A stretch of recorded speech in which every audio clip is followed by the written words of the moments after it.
قرآن و حدیث کی روشنی میں ہر مسلمان کا یہ ایمان اور عقیدہ ہے کہ ایک دن ایسا ضرور آئے گا کہ جب اس روئے ارض پر ہر سانس لیتی چیز نے اپنے رب کی جانب لوٹ جانا ہوگا۔ یوں تو قرآن کریم میں موجود کئی آیات کے مفہوم کے مطابق اللہ رب العزت نے واضح انداز میں یہ بیان کر دیا ہوا ہے کہ آخرت میں وہ لوگ جو اپنی زندگیاں اللہ اور اس کے رسول صلی اللہ علیہ وآلہ وسلم کے فرمودات کے مطابق گزارتے رہے ان کے لیے انعام و اکرام ہے، اور جو لوگ عیش و عشرت میں پڑے رہے اللہ کے احکامات سے منہ پھیرتے رہے ان کے لیے سخت عذاب اور سزا ہے۔ لیکن قرآن و حدیث ہی کی روشنی میں ہمارا یہ عقیدہ بھی ہے کہ یہ سزا اور جزا کا عمل صرف آخرت اور قیامت تک محدود نہیں ہے، بلکہ اس کا آغاز انسان کے مرنے کے فوری بعد ہو جاتا ہے، اسی دنیا سے کہ جسے عالم برزخ یا قبر کہتے ہیں۔ اور اپنے آج کے ویڈیو سیشن میں آپ تک کچھ ایسے ہی عبرتناک واقعات پہنچانے ہیں کہ جنہیں دیکھ اور سن کر آپ بہت کچھ سوچنے پر مجبور ہو جائیں گے۔ لیکن خواتین و حضرات، ویڈیو میں آگے بڑھنے سے پہلے ریڈ بٹن پر کلک کر کے اور بیل آئیکن کو پریس کر کے ہمارے چینل کے سبسکرائبرز ضرور بنیے تاکہ ایسی اسلامی اور معلوماتی ویڈیوز آپ کی روزمرہ زندگی کا حصہ بنی رہیں۔ خواتین و حضرات، عذاب قبر کا عقیدہ اسلام کے اہم عقائد میں سے ہے جو نہ صرف قرآن مجید کی کئی آیات بلکہ بے شمار فرامین رسول سے بھی قطعی طور پر ثابت ہے۔ حضرت انس بن مالک رضی اللہ تعالی عنہ سے ایک حدیث مبارکہ روایت کی جاتی ہے کہ صحابہ کرام رضوان اللہ علیہم اجمعین میں سے ایک نے رسول اللہ صلی اللہ علیہ وآلہ وسلم سے عذاب قبر سے بچنے کا طریقہ پوچھا تو آپ صلی اللہ علیہ وآلہ وسلم نے ارشاد فرمایا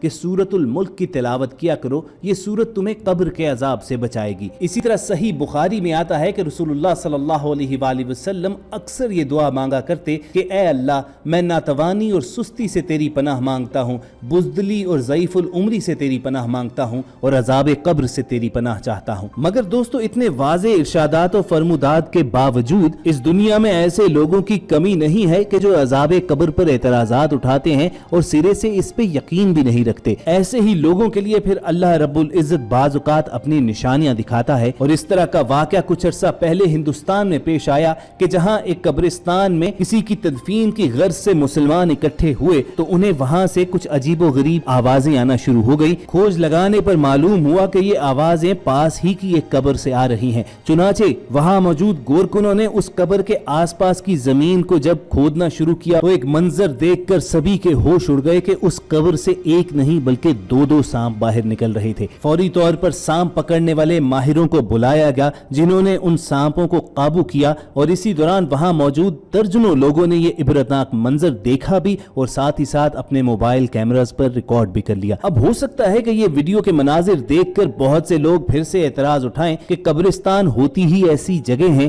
کہ جہاں پر کیڑے مکوڑے، حشرات الارض، بچھو اور سانپ وغیرہ اپنے بل بناتے ہیں، تو ہمارا تو عقیدہ یہی ہے کہ اس قبر میں یوں سانپوں کا موجود ہونا ہرگز اتفاق نہیں ہے۔ حضرت ابو سعید خدری رضی اللہ تعالی عنہ سے روایت کردہ حدیث کے مفہوم میں یہ بیان کیا گیا ہے کہ کافر کی قبر میں اس پر 99 بہت ہی زہریلے اور بڑے بڑے سانپ مسلط کیے جاتے ہیں جو قیامت تک اسے ڈستے رہیں گے، اور وہ اس قدر زہریلے ہوں گے کہ اگر ان میں کوئی سانپ بھی زمین پر پھونک بھی مار دے تو زمین کبھی سبزہ اگانے کے قابل نہ رہے۔ ہمارے پیارے آقا حضرت محمد صلی اللہ علیہ وآلہ وسلم نے متعدد مرتبہ عذاب قبر کے بارے میں اپنے اصحاب کو آگاہ فرمایا۔ مثلا قرآن مجید کی سورۃ الابراہیم کی آیت نمبر 27 کہ جس کا ترجمہ ہے جو لوگ ایمان لائے ہیں اللہ ان کو اس مضبوط بات پر دنیا کی زندگی میں بھی جمع عطا کرتا ہے اور آخرت میں بھی، اور ظالم لوگوں کو اللہ بھٹکا دیتا ہے اور اللہ اپنی حکمت کے مطابق جو چاہتا ہے کرتا ہے۔ حضرت برا بن عازب رضی اللہ تعالی عنہ نے روایت نقل کی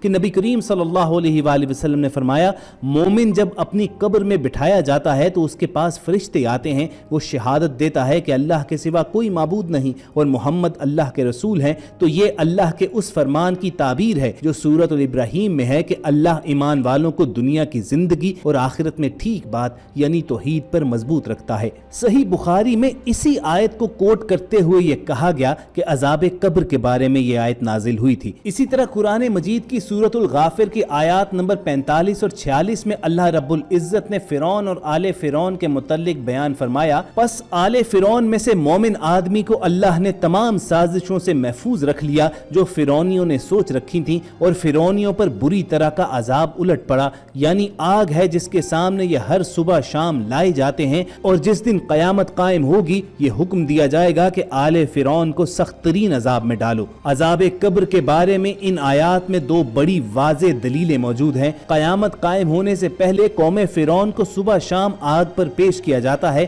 اور قیامت سے پہلے انہیں جس عذاب پر پیش کیا جا رہا ہے وہی عذاب قبر ہے، کیونکہ اللہ رب العزت نے واضح طور پر یہ ارشاد فرمایا ہے کہ قیامت قائم ہونے کے بعد انہیں سخت ترین عذاب کی طرف بھیج دیا جائے گا۔ چنانچہ حدیث رسول میں آتا ہے کہ بے شک جب تم میں سے کوئی شخص مر جاتا ہے تو اس کا ٹھکانہ اسے صبح و شام دکھایا جاتا ہے، اگر وہ جنتی ہے تو جنت والوں میں اور اگر وہ دوزخی ہے تو دوزخ والوں میں، پھر کہا جاتا ہے یہ تیرا ٹھکانہ ہے یہاں تک کہ قیامت کے دن اللہ تجھ کو اٹھائے گا۔ خواتین و حضرات، صحیح مسلم میں آتا ہے کہ رسول کریم صلی اللہ علیہ وآلہ وسلم نے فرمایا اگر مجھے یہ خیال نہ ہوتا کہ تم لوگوں کو دفن کرنا چھوڑ دو گے تو میں اللہ سے دعا کرتا کہ وہ تمہیں قبر کا وہ عذاب سنا دے جو میں سن رہا ہوں۔ اس کے بعد حضور اکرم صلی اللہ علیہ وآلہ وسلم نے صحابہ کرام کی طرف متوجہ ہو کر فرمایا قبر کے عذاب سے اللہ کی پناہ مانگو۔ صحیح مسلم ہی میں ایک روایت ہے کہ رسول کریم صلی اللہ علیہ وآلہ وسلم کا گزر دو قبروں پر سے ہوا تو آپ صلی اللہ علیہ وآلہ وسلم نے ارشاد فرمایا ان دونوں قبر والوں کو عذاب ہو رہا ہے اور کسی بڑے گناہ کی وجہ سے عذاب نہیں، ایک تو ان میں سے چغل خوری کرتا تھا اور دوسرا پیشاب سے بچنے میں احتیاط نہیں کرتا تھا۔ اس کے بعد آپ صلی اللہ علیہ وآلہ وسلم نے ایک ہری ٹہنی منگوائی،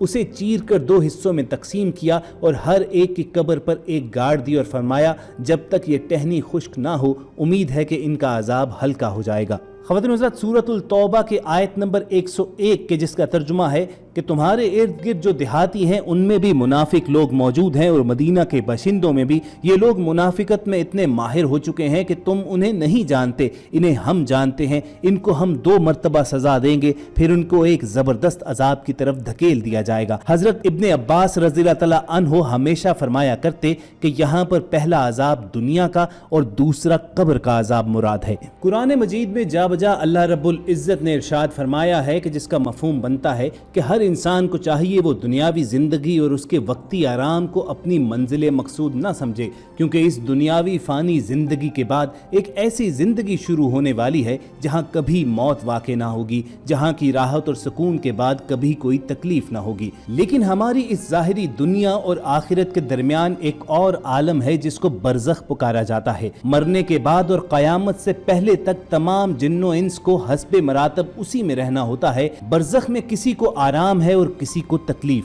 آپ صلی اللہ علیہ وآلہ وسلم کی ایک حدیث کا مفہوم ہے کہ قبر جنت کے باغات میں سے ایک باغ ہوگی یا جہنم کے گھڑوں میں سے ایک گھڑا، گویا آخر میں ملنے والی جزا و سزا کا آغاز قبر ہی سے کیا جائے گا۔ تو یہ جتنی بھی آیات و احادیث آپ کے سامنے رکھی ہیں ان کے بعد تو کوئی شک و شبے کی گنجائش باقی نہیں رہتی کہ عذاب قبر برحق ہے اور جزا و سزا کا عمل آخرت سے پہلے قبر ہی میں شروع ہو جاتا ہے۔ بہت جلد کسی ایسی ہی انفارمیٹیو ویڈیو کے ساتھ دوبارہ آپ سے ملاقات ہوگی، اور یہ ویڈیوز حاصل کرنے کے لیے آپ ریڈ بٹن پر کلک کر کے اور بیل آئیکن کو پریس کر کے ہمارے سبسکرائبرز بن جائیے۔ اپنا اور ارد گرد کے لوگوں کا خیال رکھیے۔ اللہ حافظ۔